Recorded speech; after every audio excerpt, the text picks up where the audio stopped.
Canelo Yeah, versus Danny Jacobs. What do you make of the fight? I think it's a great fight. Great fight for boxing. Great fight for those two fighters. A great fight. I mean, Danny Jacobs is one of my favorite people in the world because of him defeating cancer like he did.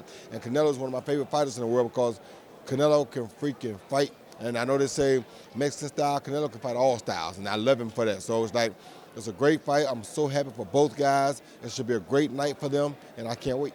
Break it down. How does the fight play out? Very difficult because Canelo probably is the best counterpuncher that Danny Jacobs will ever have faced. And Danny Jacobs is probably one of the better punchers besides Triple G that Canelo's ever going to face. So Danny's got to box and be smart to try to stay away from Canelo and don't allow Canelo to land the big shots off the counters. But Canelo also has to figure out a way to get into negate Danny's quick hands and try to land a counter. So it's going to be a very challenging fight for both guys. And it'll boil down to who can take the most. Who has the advantage coming into the fight stylistically, you feel? Stylistically, I think Danny does because he's bigger and taller. Yeah, I think Danny has the advantage because here's the thing. Danny's going to pick his shots on the end and do what he wants to do on the end. Canelo has to get close to Danny to hit him because he's smaller than Danny. So Danny has the advantage because he can hit Canelo before Canelo hits him. Although Canelo's goal is to try to make Danny reach at him so that he can hit Danny. So the advantage fighting-wise, stylistically, goes to Danny. But that don't mean Danny going to win. But that's who I think stylistically has the advantage. Is it a fight in which Danny's pressing, and forces Canelo to be on the back foot? No, you don't want Canelo on the back foot. You want to make Canelo stand still and fight. If you make him stand still and fight, you got a better fighter.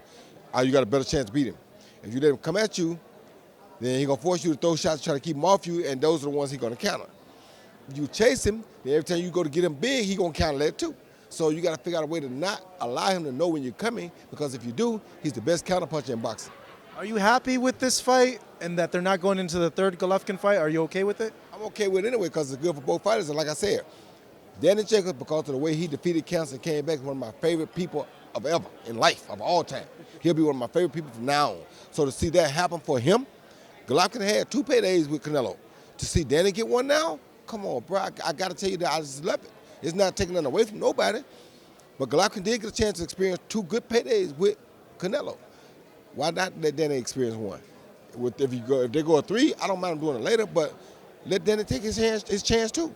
Because if they fight Golovkin Canelo 3 right now, then Danny may not ever get that chance. And I feel so bad for Danny because, like I said, after all Danny's been through, who else would better deserve a payday right now in boxing? So where does that leave Charlo now then? Well, they still can go fight Golovkin. Golovkin still needs opponents. That's still a big fight. So go fight him and the winner fight the winner. It's not hard to figure out. Listen, I don't want to be a promoter, but it's not. But you are. But I'm just saying. But Everybody should go to the Roy Jones School of Promoting. They really should because I tell them how to do it. Yeah. They just don't listen to me. But that's the way it should happen. Why? What you mean? What happens to Charlo? I mean, the dude is right there. He has nobody to fight right now. So why not let Charlo go fight Triple G and the winner come fight the winner of Danny Jacobs in this fight? Now, if we get a third one, they both would have earned the third one. Why do you feel they don't listen to you? I don't know. They think I'm too political. They probably think I'm too. I don't know what it is. I mean, honestly speaking, man, where I come from, I just love boxing, and I love to see the best fighters fight the best fighters, and I love to see if we're getting paid for it, they should fight the best fighters against the best fighters. If they're not getting paid for it, I don't blame them. I'd avoid it too. But if you're getting paid for it, why not give people what they want to see? So we can also not just give what they want to see. We can build to what they want to see. Because like you just said, we do want to see a third fight between Triple G and Canelo. But if we let Triple G fight one of the Charlo brothers and we let Canelo fight Danny Jacobs, then the winner fight the winner, if that's what shows up, that's what they deserve. They earned it. So it ain't happened because we just wanted it. They earned it. They demanded it.